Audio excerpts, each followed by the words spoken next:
Hey folks. Well, I presented the notion in a couple of previous videos that essentially what we are is just observers with absolutely no freedom at all, who identify with the fact that we appear to be doing things and that we are actually doing the doing. Now, the reason I believe that we have no freedom is it seems to me quite possible that we are entirely part of this universe, that we don't have an eternal soul, and that we are not connected in some way to something which is not of this universe. This universe, as we perceive it, follows certain rules. Deterministic, probabilistic, combinations of both, it doesn't matter. As long as this universe is governed by rules exclusively, there can be no freedom. And if we are of this universe, then we can have no freedom. Of this universe means that we follow the same rules. So if we say that consciousness is an epiphenomena of the brain, and the brain follows these rules of the universe, then it follows that our consciousness is based on these rules, and there is no room for freedom. Now, people say, well, yeah, we've proved lots of stuff where it's kind of like we can see the cause and effect in our behavior, but we've got to have a little tiny sliver of freedom, don't we? Doesn't that make more sense? Isn't that the more logical argument? After all, look at our experiences.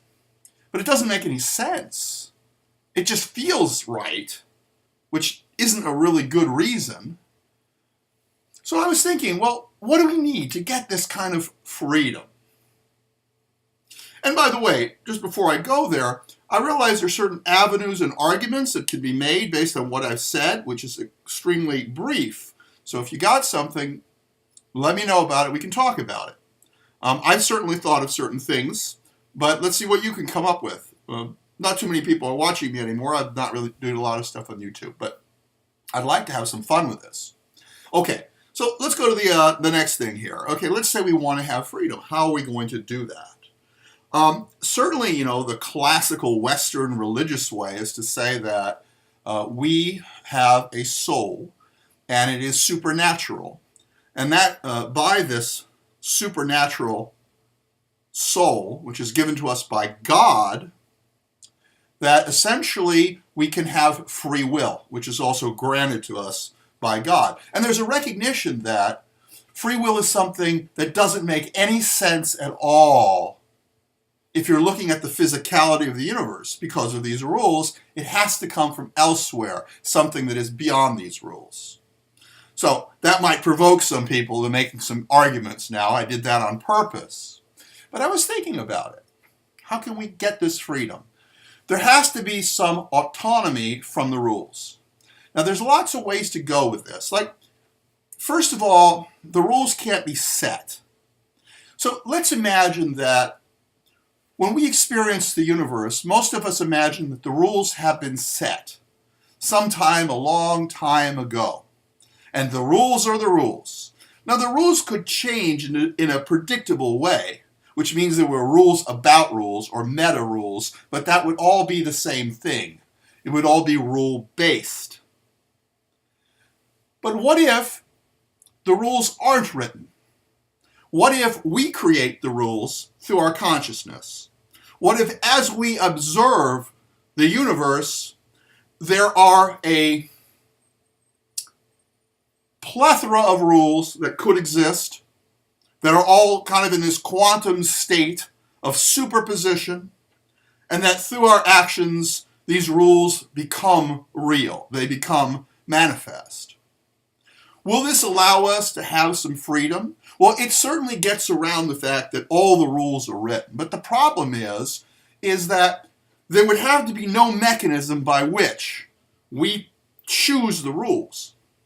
Because if that is something that is determined or is probabilistic, then just because all the rules have not been written, we still don't gain freedom, because when we choose the rules, the method by which we choose them is based on rules, and thus we have no freedom. But it's a start. We're going to have to find something else. Here's a thought. What if what we have is a new notion of what consciousness is?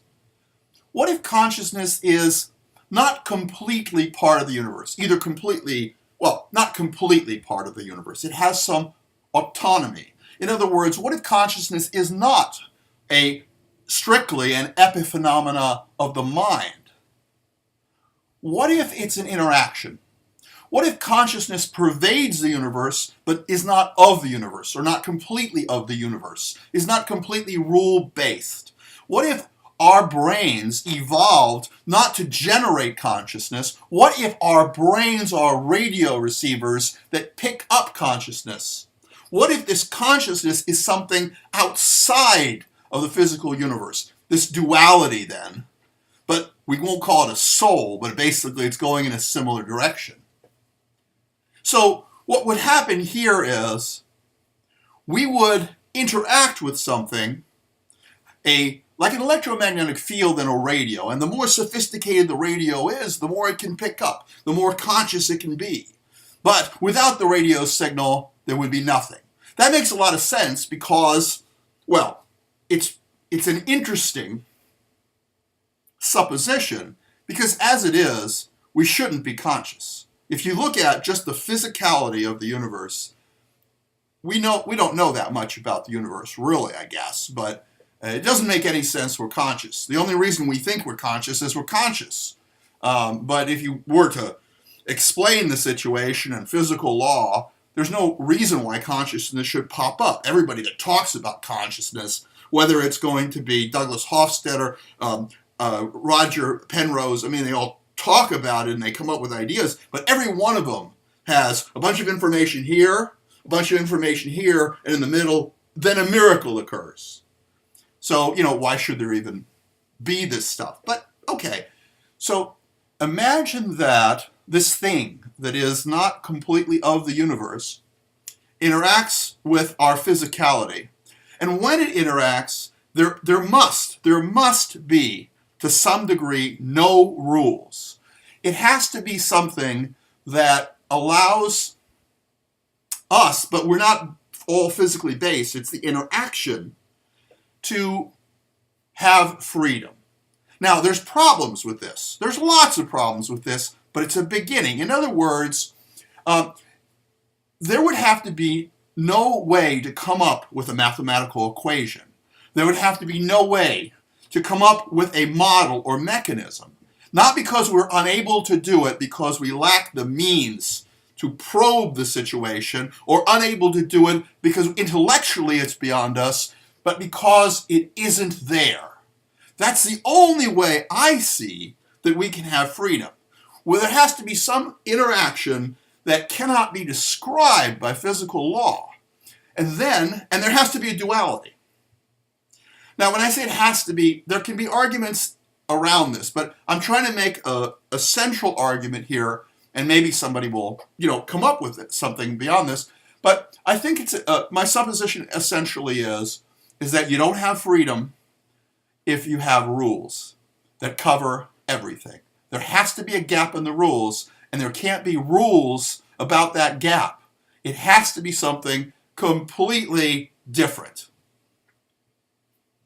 Take care.